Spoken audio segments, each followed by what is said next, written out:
तुलसीदास जी महाराज कह रहे हैं, भगवान शिव के समान, शंकर जी के समान कोई दानी नहीं है। दीनों पर दया करना ये उनका स्वभाव है। उनको तो देना ही अच्छा लगता है। दीन दयाल दिवोई भावत, उनको देना ही अच्छा लगता है। और बहुत से लोगों को देना अच्छा तो लगता है, पर ज़्यादा भीड़ मंगताओं की इकट्ठी हो जाए तो उनको बड़ी घबराहट हो जाती है। मंगताओं से सब परेशान हो जाते हैं। लेकिन भगवान शिव का स्वभाव है जाचक सदा सुहाई। मांगने वाले बहुत अच्छे लगते हैं उनको।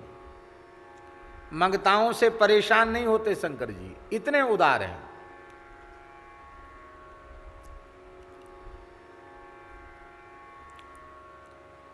शास्त्र की मर्यादा है, बहुत ध्यान से सुने। शास्त्र की मर्यादा है, धर्मशास्त्र का निर्देश है ये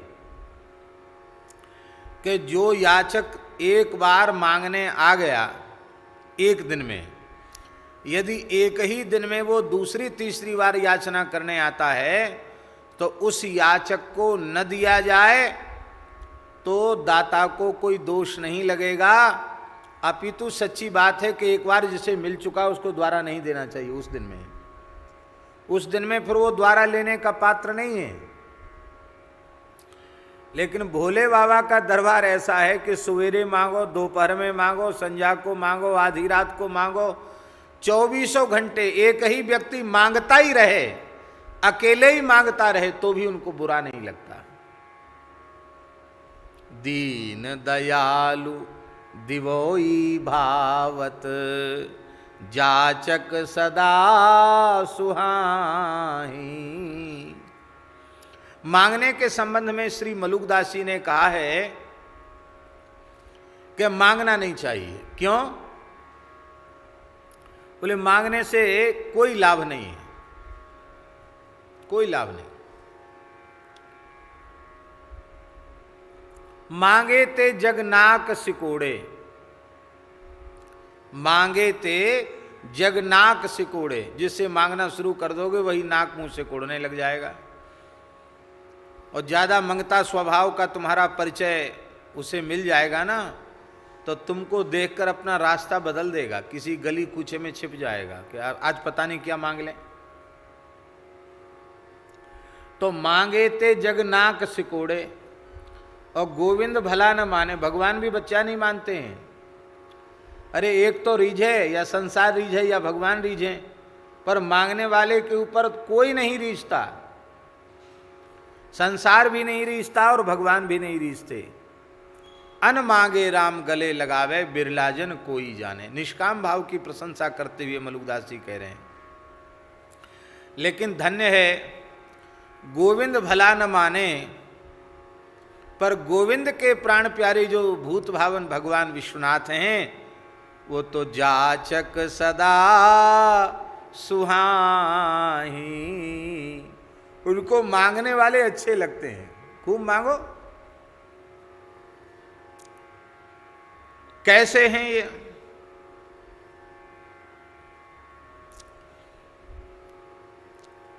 मारी के मार थप्यो जग में, जाकी प्रथम रेख भट माही। मारी के मार थप्यो जग में। मार माने होता है कामदेव। कामदेव को मार कहते हैं। तो मारी के मार थप्यो जग में, पहले कामदेव को अपने तीसरे नेत्र से जला दिया, तब शिव तीसर नयन उघारा, चितवत काम भयउ जरी छारा। पहले जला दिया, और जब रति उसकी गृहिणी रोई कामदेव की, तो फिर कह दिया कि तुम्हारा पति अनंग होकर सबको व्याप्त होगा। और इतना ही नहीं, उस काम को कृष्ण का पुत्र बना दिया, कृष्ण से संबंध जोड़ दिया। कृष्ण तनय हुई श्रुत हुई पति तोरा, बचन अन्यथा होय न मोरा। तो मारी के मार थप्यो जग में, मार को मार करके फिर थाप दिया। ध्यान में आई बात। ये भगवान शंकर की दीन दयालुता उदारता की चरम सीमा है। ये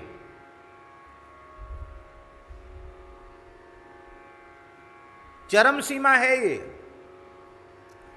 प्रायः लोक में ऐसा देखा जाता है कि जिस किसी व्यक्ति के प्रति, प्राणी के प्रति व्यक्ति बद्ध वैर हो जाता है, शत्रुता कर लेता है और अपने शत्रु को एक बार समाप्त कर देता है, तो फिर वह कभी ऐसी भूल नहीं करता कि अपने शत्रु को फिर से जिंदा कर दे और अधिक ताकत दे दे और अधिक शक्ति दे दे। लोग तो यहां तक सोचते हैं कि शत्रु का कोई अंश भी नहीं रहना चाहिए, जड़मूल से शत्रु का विनाश होना चाहिए। लेकिन ये कितने दयामय हैं। पहले जला दिया और फिर उसको पुनः जीवित भी कर दिया। और मारी के मार थप्यो जग में, संसार में उसकी स्थापना कर दी।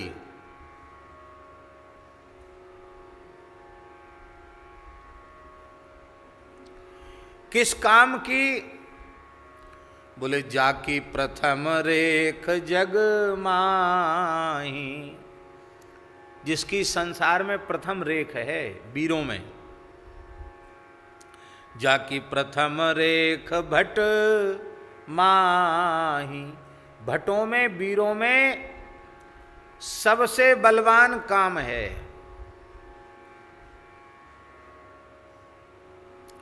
देखहु काम प्रताप बढ़ाई, जिन्होंने दशों दिशाओं में दिग्विजय कर ली, जो त्रिलोक विजयी हो गए, इंद्र महेंद्र भी जिनके प्रभाव के आगे नतमस्तक हो गए,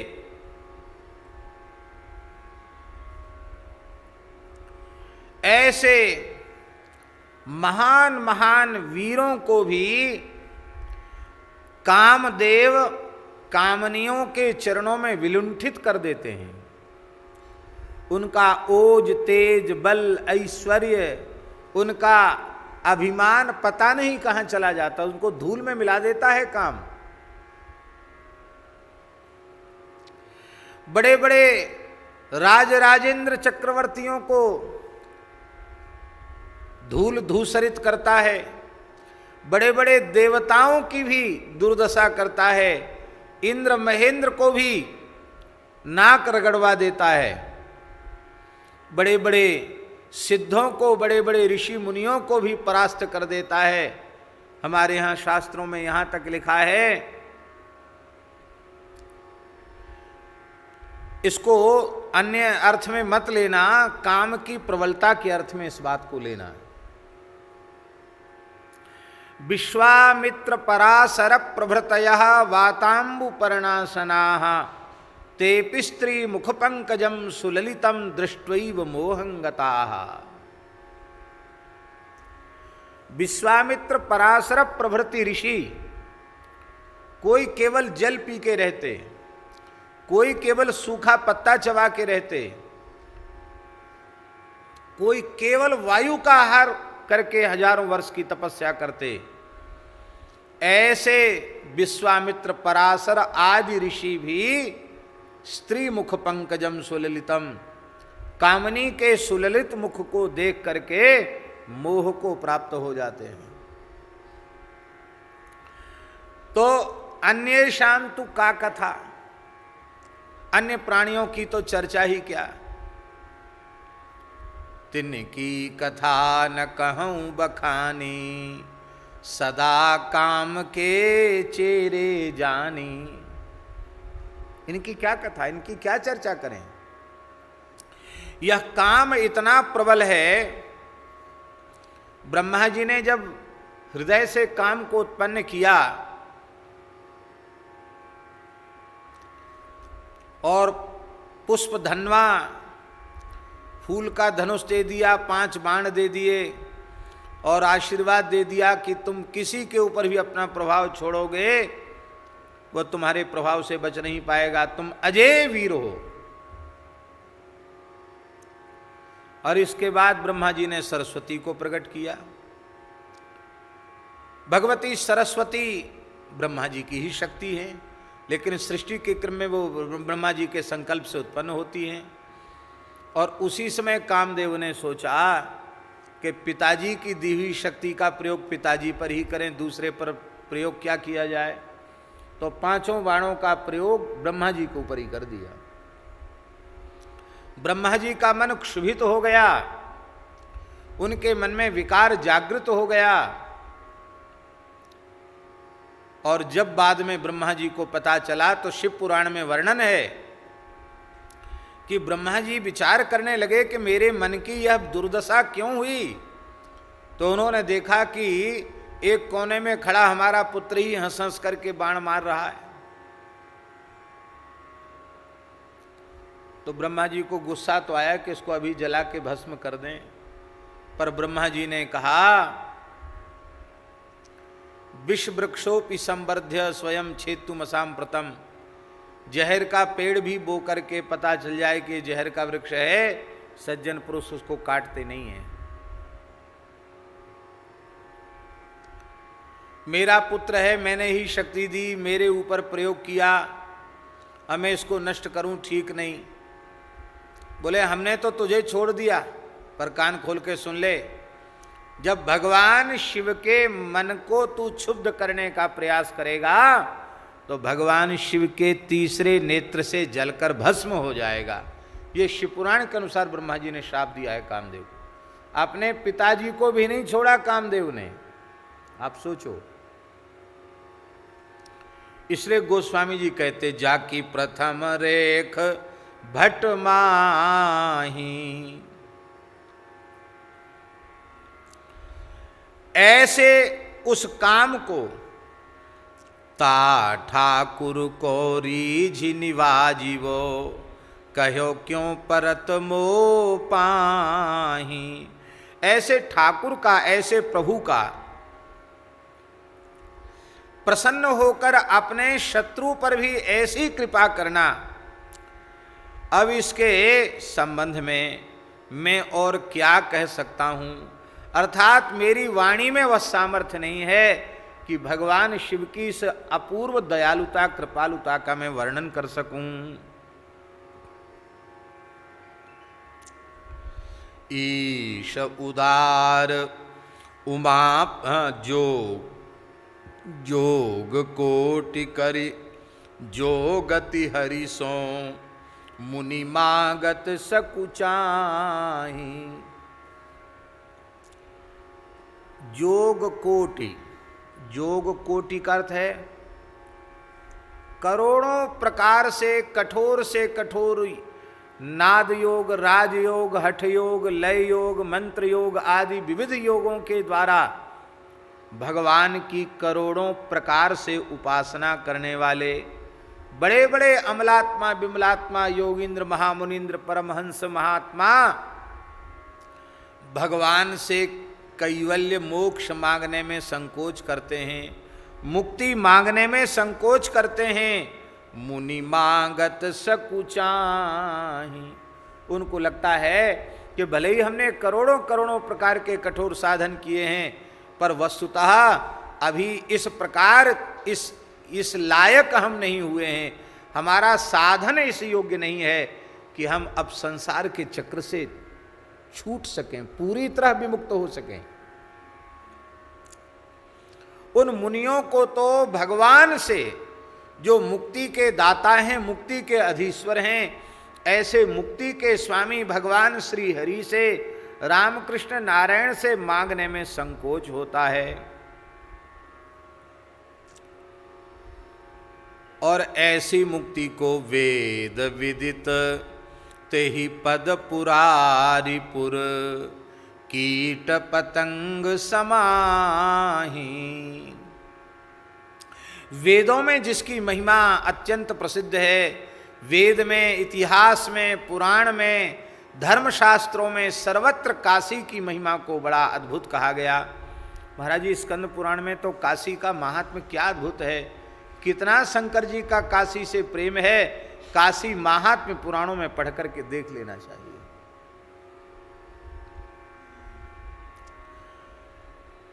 जिस पुरारिपुर का महात्म्य सर्वेशा मुक्ति क्षेत्राणाम यथा काशी ह्यनुत्तमा, समस्त मुक्ति क्षेत्रों में काशी सबसे श्रेष्ठ है। उस काशी में मरने वाले कीट पतंग को भी ये मोक्ष प्रदान कर देते हैं। पूज्यपाद धर्म सम्राट स्वामी श्री करपात्री जी महाराज कहा करते थे कि हम जन्म लेने में स्वतंत्र नहीं थे।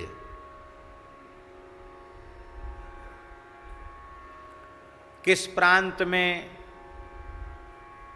किस जनपद में, किस गांव में, किस परिवार में, किन माता पिता के द्वारा हमको जन्म मिलेगा, इसमें हमारी कुछ चली नहीं। हमारे कर्म के अधीन जहां कर्म हमको ले गए वहां हमको जन्म लेना पड़ा। तो जन्म तो हमारा हो गया, अमुक प्रांत में, अमुक जाति में, अमुक परिवार में हमारा जन्म हो गया। जन्म के काल में तो हम परतंत्र थे। जन्मजात बालक क्या कर सकता है? किंतु बुद्धिमान विवेकी मनुष्य जन्म के लिए परतंत्र है, मृत्यु के लिए परतंत्र नहीं है। मृत्यु के लिए परतंत्र नहीं है। वो सत्संग करके, साधन करके, अपने विवेक को जागृत करके यह चयन कर सकता है, यह सुनिश्चित कर सकता है कि हम पैदा भले ही कहीं भय हों, हमको मरना कहाँ है, ये वो निश्चित कर सकता है। हम वृंदावन की रज में मिलेंगे कि हम श्री अवध की रज में मिलेंगे कि हम काशी में मोक्ष लाभ प्राप्त करेंगे, इसके संबंध में प्रत्येक प्राणी स्वयं निर्णय ले सकता है। वे कहते थे, पूज्य धर्म संघ वाले गुरु जी ने बताया, स्वामी करपात्री जी कहते थे, मलमूत्र त्याग के लिए स्थान का चयन करता है मनुष्य। यहां लघुशंका जाएं कि न जाएं, यहां डोल डाल जाएं कि न जाएं, चयन करता है। अब दास अपनी ही प्रकृति बताता है, जहां नेक भी बदबू आ रही हो, शौचालय में, मूत्रालय में, जोर से लघुशंका लगी होने पर भी वहां नहीं जा सकते।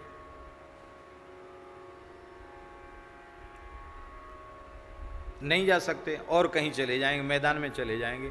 भली मना है तो क्या करें, प्रकृति नहीं है। एकदम गंध शून्य होना चाहिए, साफ होना चाहिए।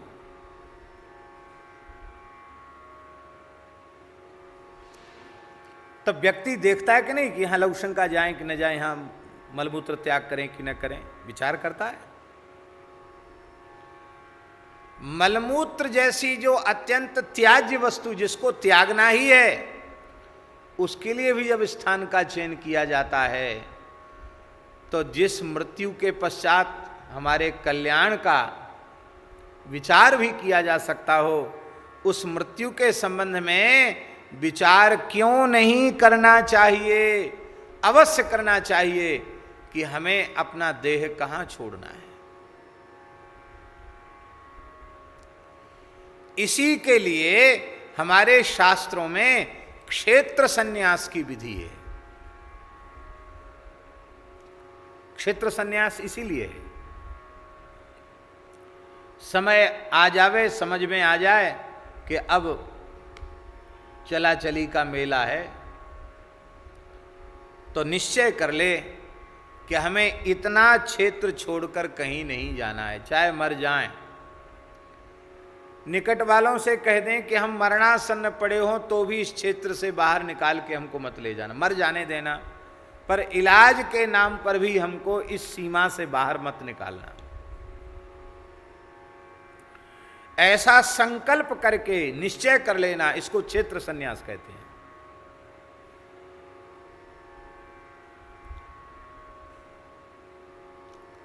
गिरिराज जी की सप्तकोशी से बाहर नहीं जाएंगे, वृंदावन की पंचकोशी से बाहर नहीं जाएंगे, 84 कोष ब्रज के बाहर नहीं जाएंगे, श्री अयोध्या जी के बाहर नहीं जाएंगे, काशी के बाहर नहीं जाएंगे।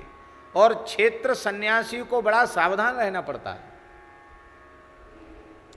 एक काशी के बहुत बड़े विद्वान थे, क्षेत्र सन्यास लेकर काशी में रह गए। क्षेत्र सन्यास लेकर काशी में रह गए, काशी की सीमा के बाहर नहीं जाना। सत्य घटना है। उसी समय एक घोड़ा आया, रजवाड़ों का समय था, राजाशाही जमाना था। एक घोड़ा आया, बड़ा कीमती घोड़ा था। उस घोड़े पर काशी नरेश का इनाम था कि जो उस पर जीन कस के सवार हो जाएगा उसको इनाम मिलेगा। बड़े बड़े घुड़सवार आए, लेकिन वो इतना विलक्षण अश्व था, घोड़ा था, कि वो जीन कसने ही नहीं देता, लगाम लगाने ही नहीं देता, उछल जाता था बिजली के जैसा। सब हार गए। बताओ, इतनी बड़ी काशी में कोई उस घोड़े पर लगाम कसने वाला, जीन कस करके सवारी करने वाला नहीं है।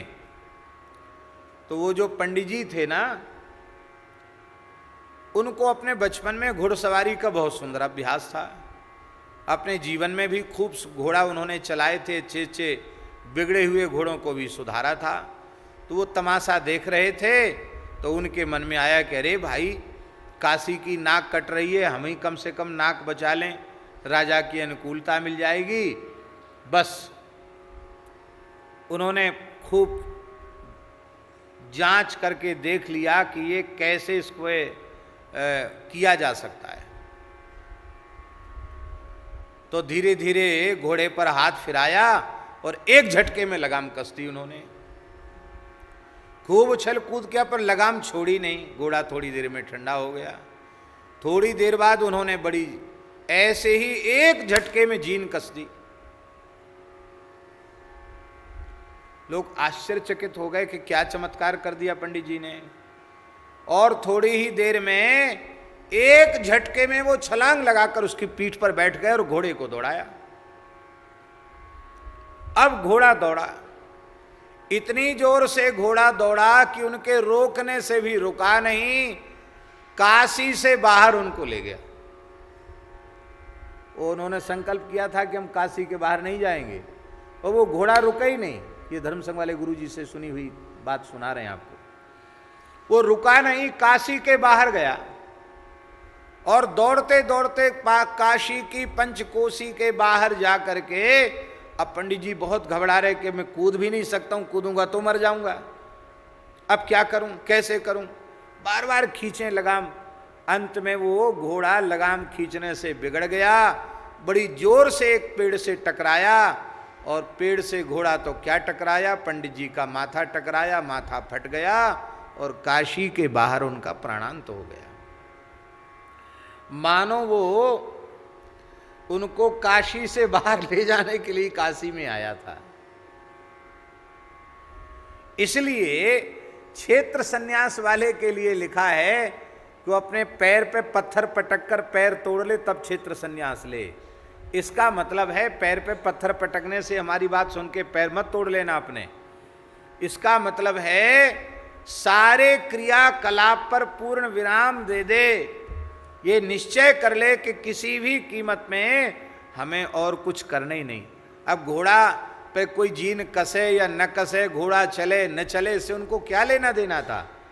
लेकिन अपनी निष्ठा से वो थोड़े से ही डगमगाए और उनको काशीवास नहीं मिला।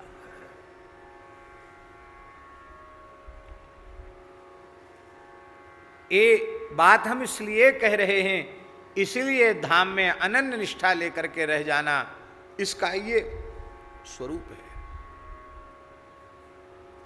हमारे यहाँ पूज्य परमहंसी महाराज बहुत लंबे समय से ब्रज के बाहर कहीं नहीं गए।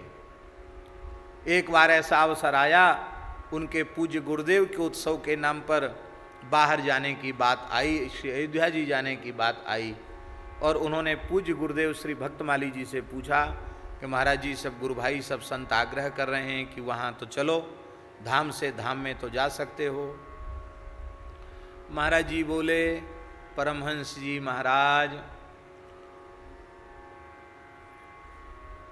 जाने में कोई रोक टोक नहीं है, लेकिन जाना आरंभ कर दोगे तो यहाँ रह नहीं पाओगे। किसी न किसी धाम के बहाने सब लोग आपको लिए लिए घूमेंगे, इसलिए देख लो। बस इतना कहा महाराज जी। परमहंस जी ने मन से बात ही हटा दी, बोले जो कुछ करना यहीं करेंगे, धाम के बाहर नहीं जाना।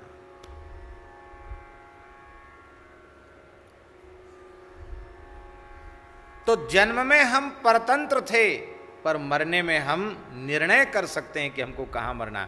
अहंकार पूर्वक नहीं, विनम्रता पूर्वक, इष्ट बल से, गुरु बल से, गुरु गोविंद की कृपा से ही ये संभव है।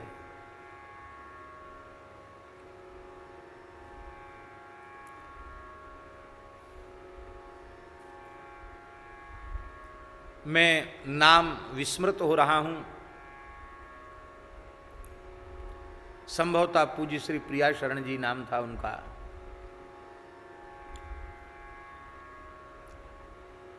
हमारे परम प्रेमी, परम सुहृद श्री रसिक माधव दास